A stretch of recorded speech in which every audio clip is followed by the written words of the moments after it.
ये गाइस हम लोग करने वाले हैं अनबॉक्सिंग। अमेज़ॉन का एक गिफ्ट आ गया है भाई का, वो अंदर है, उसका आज अनबॉक्सिंग करने वाले हैं।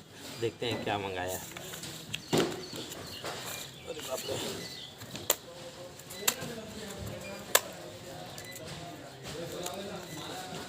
देखते हैं क्या आइटम है।